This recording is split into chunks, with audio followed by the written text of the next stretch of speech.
Yo, what's going on, guys? It's your boy Dax, and today we are quickly playing a game of Froppy. I'm going to go over abilities for you, go over what you can do, and then we're going to hop right into the game. As always, make sure you do like, comment, and subscribe, and I will see y'all in the next video. Peace!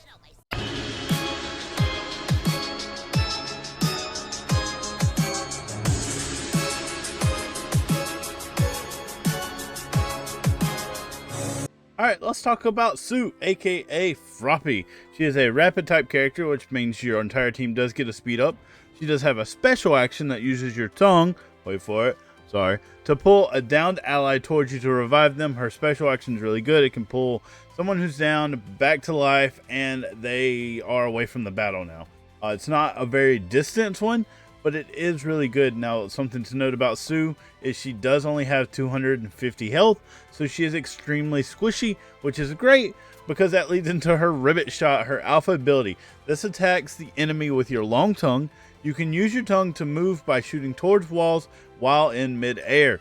So, or you can shoot it at the ground, or you can shoot it at an enemy. If you jump up, shoot it at an enemy, you will then be pulled to that enemy, and then you will basically be able to do a damage to them. Now, I always advise keeping an alpha shot in the bank at all times. Make sure you don't use them all, so you always have a getaway. If you ever put yourself in a bad position, you're at least able to get somewhat away from the situation, either whether it's back to your team, to a hidey hole, or just over a wall somewhere where they can't catch you and you can heal up, reset a little bit. So always advise keeping one of those in the bank at all times. Her next ability is her beta shot, or her beta ability. It is Ribbit Swing. Area attack uses your tongue to sweep back and forth. Activate midair to knock down the opponent. Fantastic to use her alpha ability to get close to the opponent, then use her beta ability to attack the opponent, whether it's knocking them down while you're still in the air from your alpha ability, or just once you land, if they're trying to fight you, can use your beta ability and just do some damage to them. It does a lot of damage. For me personally, I level up alpha to 4. Mostly so I get the reload speed, the size, and the shot speed all go up, and then I do nothing but load my Ribbit Swing from there as my second ability, and I level it all the way up to 9 from there. So it's always alpha for me up to level 4, and then beta ability all the way to max, and then I go back to alpha with the gamma ability being last, as it is camouflage and blend into your surroundings. This skill loses effect if you make any attacks or receive damage. Press the button again to cancel the effect because it is a timed ability while you're in it. You only have a certain amount of time. Now, Camouflage is a great ability, don't get me wrong. It's just not one of the main ones I'm leveling up because I'm not trying to camp. This game doesn't reward camping whatsoever. It rewards getting damage and getting knockdowns, knocking down opponents. So Camouflage is not the ability I'm personally ever going to level up. So as first, I'll level it up if I have no other choice. I actually would rather give my teammates other level up cards rather than level up my gamma ability, because I know I'll get gamma abilities just loose on the ground. So that's just for me. Either which way, I'm gonna go ahead and show y'all a game with her. I've played about 40 games with her, just been playing, and I finally had a really good game I want to show y'all now. Hope you enjoy, and I will see y'all in there. Alright, what's up, guys? We're back with another voiceover, because as always, I don't actually voice over these when I'm playing because I do have kids and they like to make noise. But looks like we are landing in Landslide Zone all by ourselves. Looks like nobody came here, which is absolutely surprising. Usually this place is absolutely stacked. Starting out with getting an immediate beta level up is fantastic for Froppy.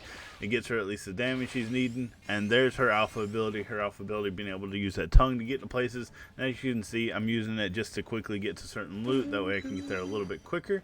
And I think I go ahead and, I level up my A here because leveling up A is just the most important.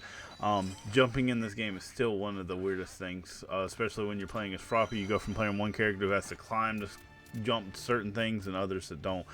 Here, I'm going to drop 2 abilities. I go ahead and drop 1 there. But I go ahead and drop 2 abilities for my teammates. I don't see a lot of people doing that for some reason, but drop those abilities for your teammates. They need them. So here, alright, we'll go ahead and switch into when we first get into our first big fight here.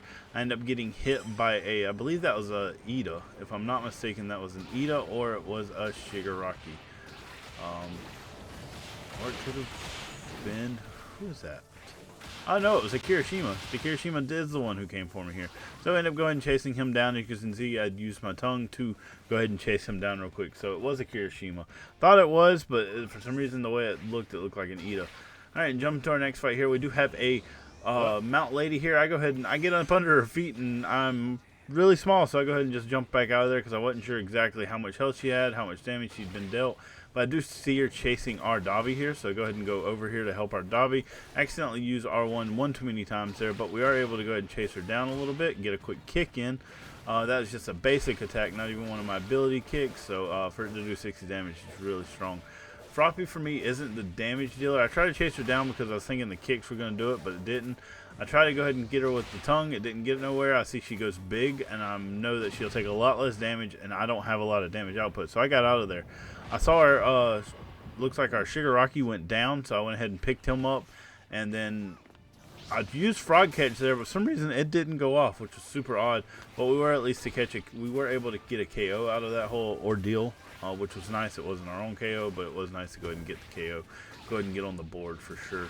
So for here, we'll go ahead and use our tongue, get out of there, go ahead and go invisible because we're just taking way too much damage. Our teammate is way behind. It looks like there's two different teams there. So we go ahead and just hide away, heal up, and then we're going to go ahead and get right back into it here. Now, I do have 6 of these revive things, so I'm able to at least go ahead and revive our Shigaraki, which is nice. He's able to go ahead and get back up and continue with the fight ahead. So now it looks like the Mount Lady is back over here fighting with everybody else. I'm not sure if it's the same Mount Lady or not, but we are able to get over here. Unfortunately, I jumped right into her foot smash, which was just unfortunate for me. But then we do see the Deku here, and we go ahead and hit him with a quick R1. Go ahead and knock him over. But then a the Froppy on the other team just comes out of nowhere, which is just absolutely unfortunate. Completely invisible, wasn't even looking for her, so I didn't see her. I just see Deku's down here, so of course greedy boy me, I'm gonna go over here, I'm gonna swing to him. I go ahead and try to help out our Shigaraki with whoever he's fighting, but I'm like, let me go ahead and get my shields back up. I'll finish off this Deku, get my shields back up, and be all good, and at least have 2 KOs going in here. Looks like they were able to finish him off. Do still have that Froppy over there, so chasing me. We were able to jump away ourselves, get invisible, jump away. And I noticed my Shigaraki's taking a lot of damage from what I'm assuming is also the enemy Froppy, so we go ahead and jump over here, hit that Froppy a few times. And then I hit the Froppy once, and then the Froppy just disappeared on me. But then I see her jump across the screen, so I don't know where she went there for a minute. So I jump over here, can't find her, find a random Aura Rocket, go ahead and poke her real quick, and then go ahead and get out. But then I noticed I'm getting hit by a Momo. I'm assuming who was behind her, probably watching out. So here we go ahead and jump over the wall here. There's 3 teams left. I believe it is a 2v1, if I'm not mistaken at this point. It is a Uraraka, a Momo, and another Momo left alive. So it looks like I was actually mistaken here. I believe it is actually a 3v2v1. I believe this Froppy and Uraraka and Momo are all on the same team, but I am able to go ahead and take down the Uraraka. She was trying to get him poke damage instead of healing. I saw that happening, went ahead and took her out real quick, no problem whatsoever. And then we do have the Froppy over here coming out of absolutely nowhere. Didn't see where she came from, probably was invisible. But unfortunately, she is able to go ahead and take enough damage from her Dobby to go ahead and now get down. So I'm like, okay, well, I'm going to go ahead and take out this Froppy real quick and then hop into this bush now that I have full shields and pop a res because the 2 Momos are fighting each other. With the 2 Momos now fighting each other, I'm just popping this res. Nobody's paying attention to me. I hop over here. I see she's trying to heal up after she just took a bunch of damage. I'm like, not today, sweetheart. We're going to go ahead and quickly take you down. Go ahead and push her into the storm a little bit. She goes down from the storm. We go ahead and get some quick attacks in. Like, you know what? Let's go ahead and hit that finishing attack on her real quick. So we, of course, you know we had to hit that finishing attack. Hit the finishing attack. I see the storm's doing a lot of damage to me. I'm about to go ahead and pass out, but instead we go ahead and get on top of the hill. And as you know from there, it's going to be in the story. Nobody else is showing up. It's game, set, match. The other Momo's down in the storm, way across the way. We're completely fine, and that is a champion dub for us. Also, 3k damage with 5 kills. Pretty good.